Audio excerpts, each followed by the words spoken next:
और गोरी कौवी जंगल में फलों का जूस बनाकर बेचते थे। जंगल के सारे पंछी कालू कौवे के जूस सेंटर पर आकर जूस पीते। गोरी, मुझे एक आम का जूस दे दो और मुझे पाइनएप्पल और चीकू वाला मिक्स जूस, वो भी बर्फ डाल के। हाँ हाँ, अभी बनाती हूँ। कालू ने मिक्सी में फलों का जूस बनाना शुरू कर दिया। गोरी, मुझे एक करेले का जूस दे दो और मुझे सारे फलों वाला मिक्स जूस। ऐसे कैसे? मैं करेले का जूस पी रही हूँ और तू मीठे फलों वाला पिएगी? नहीं नहीं, तू भी करेले का जूस पीना। रानो उनकी बातें सुन रही थी। तभी रानो चिड़िया ने कहा, मीनू मौसी, क्यों ना आप भी टूनी के जैसे मिक्स फ्रूट वाला जूस पी लो। हाय रे मेरी फूटी किस्मत, अगर मैं पीना भी चाहूँ तो नहीं पी सकती क्योंकि मुझे शुगर है। हाँ रानो, इसलिए मीनू मौसी रोज हमारे ठेले से करेले वाला कड़वा जूस पीती है। और हाँ कालू, मेरे जूस में एलोवेरा डालना मत भूलना। कालू जल्दी जल्दी से सारे पंछियों ने बताए हुए फलों के जूस बना देता है। सारे अपना अपना जूस पी लेते हैं। गोरी, पहले तुम्हारे जूस की टेस्ट बहुत अच्छी थी, हमने बर्फ थोड़ी ज्यादा डाल दी है। ई, ची ची ची ची ची, कितना कड़वा जूस है मीनू मौसी। नहीं पीना है तो साफ साफ बोल दे, मैं ही पी लेती हूँ। मीनू मौसी टूनी का भी जूस पी लेती है। कम शक्कर खाया करो साथियों, वरना हमें भी मीनू मौसी की तरह कड़वा जूस पीना होगा। चलो चलो, अब अपने अपने पैसे दे दो। अपने अपने पैसे देकर सारे वहाँ से चले जाते हैं। गोरी, दिन ब दिन तुम्हारे जूस की टेस्ट खराब होती जा रही है, आगे से जरा ध्यान रखना। तभी जग्गू वहाँ पर आ जाता है। पापा, कितने दिन हुए मैं आपसे रिमोट वाली गाड़ी मांग रहा हूँ, पर आप हो कि मुझे लेकर ही नहीं देते। अजी, हमने आज बहुत मुनाफा कमाया है, आज आपको जग्गू को रिमोट वाली गाड़ी लेकर ही देनी होगी। ठीक है जग्गू बेटा, चलो आज लेकर ही देते हैं। कालू खिलौने की दुकान से जग्गू को महंगी वाली रिमोट की गाड़ी खरीद कर दे देता है। जग्गू खुशी से गाड़ी लेकर वहाँ से चला जाता है। कालू जी, चलिए, हमें हमारे फलों के बगीचे की देखभाल करनी है। इधर जग्गू खिलौना लेकर सोनू और पिंकी के पास आ जाता है। देखो दोस्तों, मेरे मम्मी पापा ने मेरे लिए रिमोट वाली गाड़ी खरीद कर दी है। जग्गू वो कार चलाकर दिखाता है और जोर जोर से नाचने लगता है। ये देखा दोस्तों, कितनी अच्छी है ना मेरी गाड़ी। जग्गू, क्या तुम तुम्हारी गाड़ी हमें खेलने के लिए थोड़ी देर दे सकते हो? नहीं रे बाबा, मैं इसे आप दोनों के साथ शेयर नहीं करूँगा। मैंने इसे अभी तक ठीक से खेला भी नहीं है। अगर आप दोनों इसके साथ खेलोगे तो इसकी सारी चार्जिंग खत्म हो जाएगी। अगर आप दोनों को खेलना है तो अपने मम्मी पापा से मांग लो। ऐसा कहकर जग्गू वहाँ से अपनी गाड़ी लेकर चला जाता है। घमंडी कहेगा। अगर खेलने नहीं दे सकता था तो यहाँ लेकर ही क्यों आया? सोनू बेटा, ऐसा नहीं बोलते। जब उसका मन भर जाएगा तो वो तुम्हारे साथ उस गाड़ी को जरूर शेयर करेगा।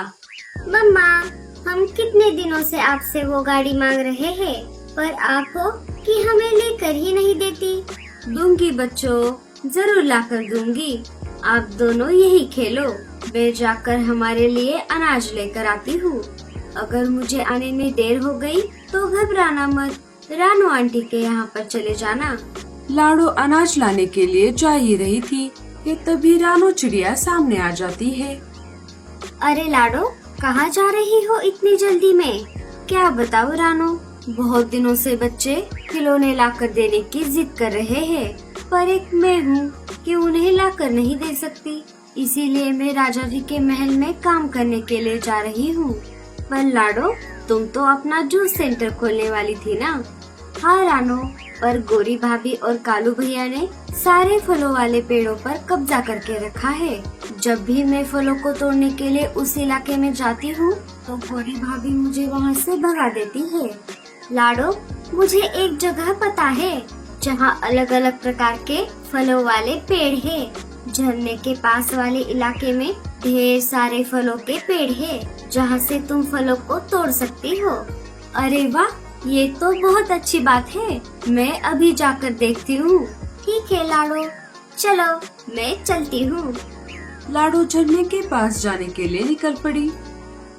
वो वहाँ पर जाकर देखती है तो वहाँ बहुत सारे फलों के पेड़ थे। अरे वाह, यहाँ तो ढेर सारे फलों के पेड़ हैं। मैं इन्हीं से अपना जूस का सेंटर खोलूंगी। लाडो ऐसा बोल ही रही थी कि तभी उसे किसी के रोने की आवाज आने लगी। मेरा बंटी, मेरे बेटे, आंखें खोलो, ये तुम्हें क्या हो गया है? लाडो तितली के घर के पास आ जाती है। क्या हुआ? आप ऐसे रो क्यों रही हो? देखो ना, मेरा बेटा बंटी आंखें नहीं खोल रहा। पता नहीं इसे क्या हो गया है। रुको, मैं देखती हूँ। लाडो ने बंटी की नस चेक की तो उसने देखा बंटी के दिल की धड़कन अभी भी चल रही थी। चिंता वाली बात नहीं है, आपका बंटी बस बेहोश हो गया है। लगता है इसने किसी जहरीले फलों का रस पिया है। यही रुकिए, मैं अभी आती हूँ। लाडो चल पड़ी एक ऐसी जड़ी बूटी की तलाश में जिससे बंटी ठीक हो सकता है। थोड़ी देर खोज करने पर लाडो को एक जगह वो जड़ी बूटी वाला पेड़ मिल गया।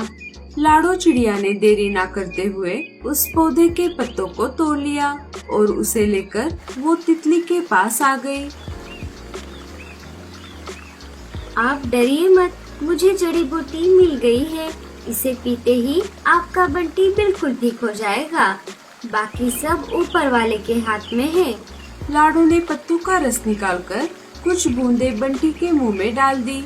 थोड़ी ही देर में बंटी बेहोशी से जाग गया। माँ, मेरे बच्चे, तो ठीक हो गया?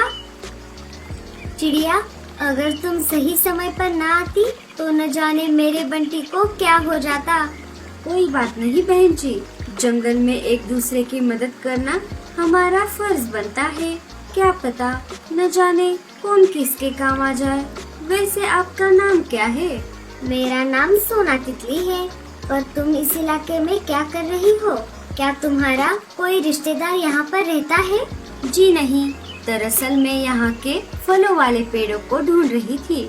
मुझे मेरे जंगल में फ्रूट जूस वाला ठेला शुरू करना है। वो तो बहुत अच्छी बात है। अगर तुम्हें मेरी कोई जरूरत पड़े तो मेरे घर जरूर आना। ठीक है, अब मैं चलती हूँ। बच्चे घर पर मेरा इंतजार कर रहे होंगे। ऐसा कहकर लाडो वहाँ से अपने घर की ओर निकल पड़ी। वाव, एक तितली। मामा, हमें भी उनसे मिलना है। हमें भी बंटी से दोस्ती करनी है। हाँ हाँ, जरूर बच्चों। दूसरे दिन लाडो फलों वाले पेड़ों से कुछ फल तोड़कर ले आती है और अपना पुराना मिक्सर लेके फ्रूट जूस का ठेला शुरू कर देती है। जंगल के पंछी लाडो का फ्रूट जूस वाला ठेला देखकर बहुत खुश हो जाते हैं और उसी के ठेले पर फलों वाला जूस पीने लगते हैं। अरे वाह वाह वाह वाह वाह, क्या जूस बनाया है लाडो, वो भी बिना पानी डाले। पर अगर इसमें थोड़ी बर्फ होती तो और मजे आ जाते। नहीं नहीं साथियों, आजकल बर्फ में बहुत मिलावट होती है और जूस भी पतला हो जाता है। मैं फलों के जूस का मजा खराब नहीं करना चाहती। अरे हाँ, अब आई बात समझ में। ये कालू फलों के जूस में इतना भर भर के बर्फ क्यों डालता था? जूस के नाम पर हमें सिर्फ शक्कर वाला पानी पिला रहा था। कालू जी, अगर ऐसा ही चलता रहा तो हमारा सारा धंधा चौपट हो जाएगा। हमें कुछ ना कुछ तो करना ही होगा। आप चिंता मत करो भाभी, मैं हूँ ना। अब आप देखते जाओ मैं क्या करता हूँ। भूरा लाडो के फलों वाले पेड़ों से सारे फल तोड़ देता है और उन्हें रात में ही कालू के पास लेकर आता है। अरे भूरे जी, इतने फल आप कहाँ से तोड़ कर लेकर आए? भाभी जी, मैंने जंगल के सारे फलों वाले पेड़ों से सारे फल तोड़ लिए हैं। क्या सारे पेड़ों से मतलब? सारे पेड़ों से मतलब सारे पेड़ों से। दूसरे दिन फल तोड़ने के लिए लाडो अपने पेड़ों के पास आ जाती है और देखती है तो क्या, किसी ने सारे फल पहले से ही तोड़ दिए थे। हे ऊपर वाले, ऐसा किसने किया होगा? ये सब करके किसी को क्या मिलने वाला था? तुम चिंता मत करो लाडो, ये मेरे पास कुछ जामुन के बीज है। इनके पेड़ कुछ ही दिनों में बड़े हो जाएंगे। आपका बहुत बहुत शुक्रिया तितली जी। लाडो उन बीजों को अपने घर के पास लगा देती है। कुछ ही दिनों में पेड़ उगकर बड़े हो जाते हैं। इधर दिन ब दिन कालू और गोरी के फल खत्म होने लगते हैं। देखो लाडो, सारे पेड़ों को कैसे जामुन लग रहे हैं। मुझे लगता था कि जामुन के पेड़ बहुत छोटे होते हैं, पर ये तो बाकी पेड़ों की तरह बहुत बड़े हैं। लाडो कुछ जामुन तोड़ लेती है और अपने फ्रूट जूस वाले ठेले पर आ जाती है। कालू जी, हमारे लालच की वजह से हमने हमारा धंधा चौपट कर दिया। हाँ गोरी, अब से हम ईमानदारी से हमारा ठेला चलाएंगे। लाडो पंछियों को अपना स्पेशल जामुन का जूस बनाकर पिलाने लगी।